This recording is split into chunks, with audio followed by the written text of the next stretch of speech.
非常这个南北翻转里面的最近这2年很重要的一个部分。可是因为我自己户籍都在高雄，那我们看起来在基础建设，就像刚刚这个李副长说的，这个您刚刚所讲的这个灯要亮、路要平、水沟要通，这涉及到什么淹水的问题、道路的问题。但这件事情看起来它不是1年就这么容易就做完。是。然后高雄市有一个高负载的这一个都市，然后高雄市就有很多的事情，但是每一个人可能遇到副市长你们的团队问说啊，我什么时候发大财？对，那这样子的双轨制在您这么高压的状况之下，而且像您说的，您现在代行可能3个月，那预算的东西没有这个大家来处理完，那这样子的状况，这3个月的就是其实有一点点像是代行看守的概念上面，你们会希望把执政的重心先放在哪个地方，让市民能了解？我觉得第一个是先做这个。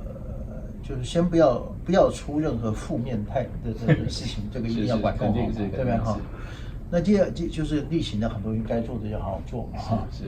另外一个就是，其实我个人是觉得说，你刚刚讲的很多东西啊，其实市民的感受啊是点点滴滴这样累积起来的。对。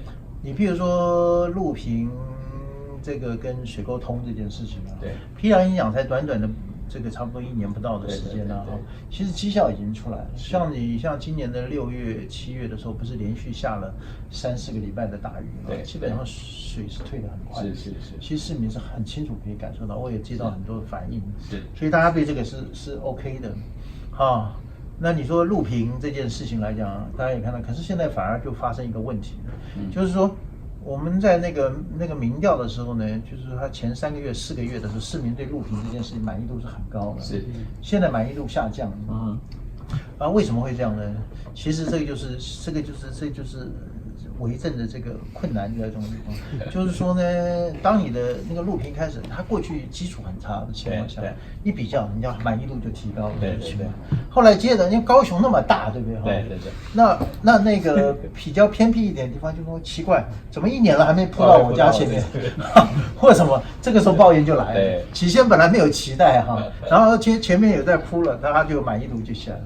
然后后来什么一直都还没到我这边，一直到我们这边。对。所以这个时候你就开始用一些其他的管理手段，就是说这个工作还是在做，执行也还在执行。对。可是呢，我刚才讲的一个印象管理要改变。以前只是在喊说我已经在录屏，接下来这就是为什么这个议员也有咨询，李副也说呢，我就会接下来我就要公布我这个什么时候要铺哪里的路，优先次序是什么。那当人民很清楚说，我这条路是会不铺，但是没办法，现在是3个月后、半年后，至少有一个这个期待，或是有一个确定感的，那个就会不一样。就像我们去迪士尼呀，或什么地方那种排长龙的时候，他不是每到什么地方就还要等20分钟，要等15分钟，1个小时。OK， 有一个这样的东西跟没有这样的东西差很多。你在排的时候感觉是不一样。因为你在讲印象。